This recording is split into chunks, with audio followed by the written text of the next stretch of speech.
Na segunda parte da aula pública, sobre a economia chinesa, o professor Marcos Pires responde a perguntas do público da UFABC em São Bernardo do Campo.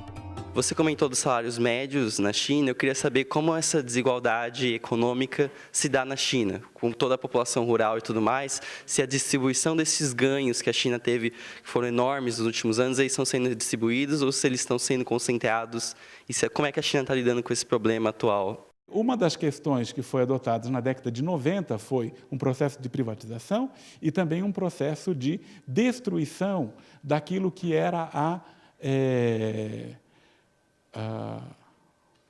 unidade de produção e de trabalho. Que essa Danwei, que era Danwei.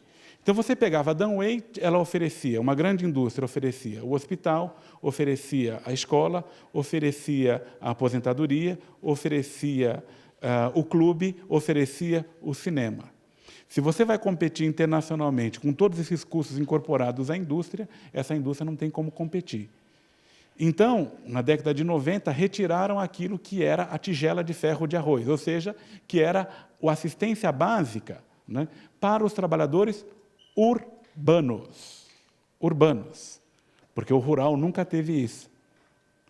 E aí você aumenta a desigualdade, retirando toda essa estrutura de assistência social que estava criado com aquele modelo que vem da União Soviética. Então, é claro, você tem um aumento absurdo da desigualdade.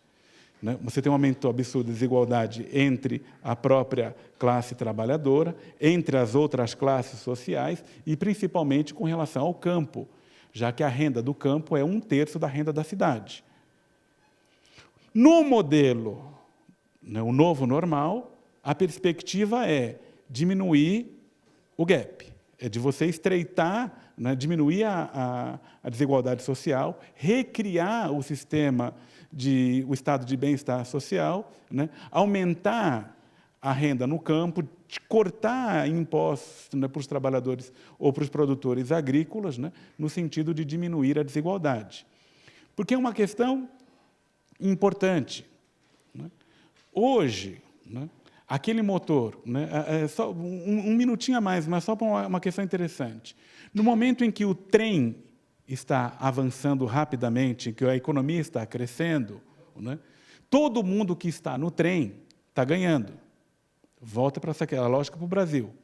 Alguém está na primeira classe, alguém está na terceira classe, mas se o trem está indo adiante, está todo mundo ganhando. Né?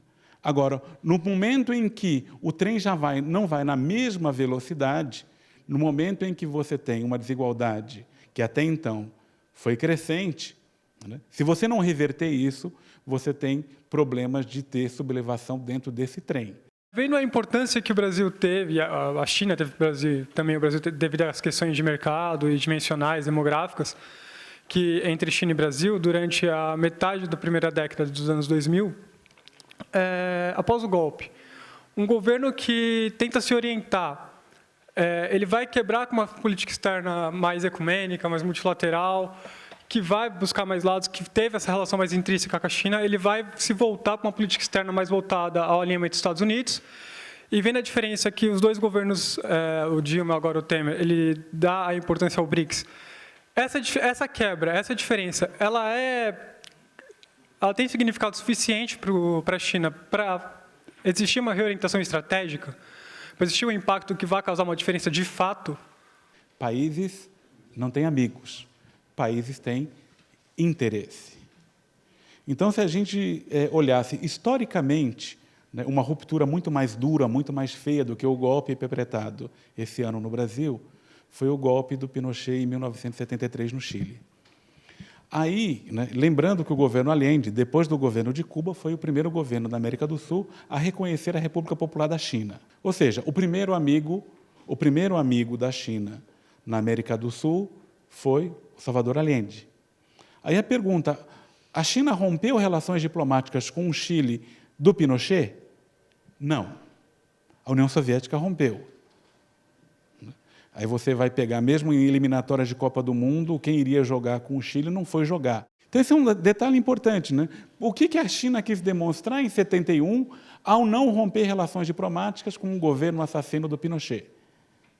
Ela quis mostrar, ela não está aliada com os americanos, ela tem autonomia diferente, e que o relacionamento da China com todos os países do mundo é um relacionamento baseado na não interferência de assuntos internos.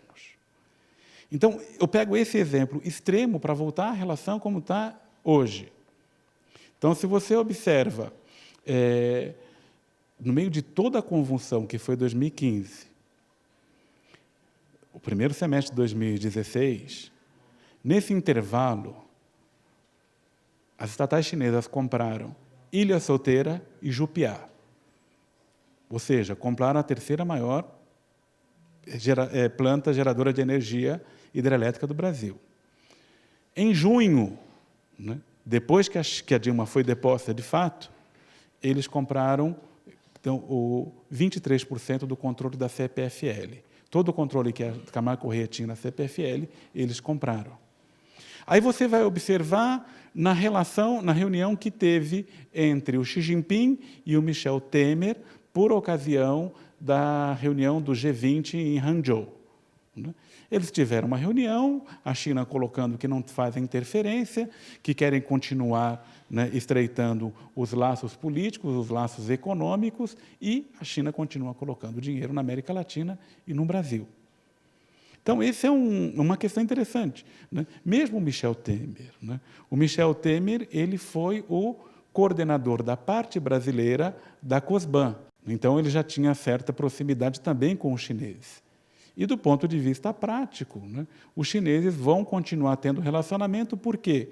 Porque o relacionamento deles com o Brasil ou com qualquer outro país do mundo não é baseado em questões políticas, não é baseado em questão de amizade, é baseado na questão de interesses.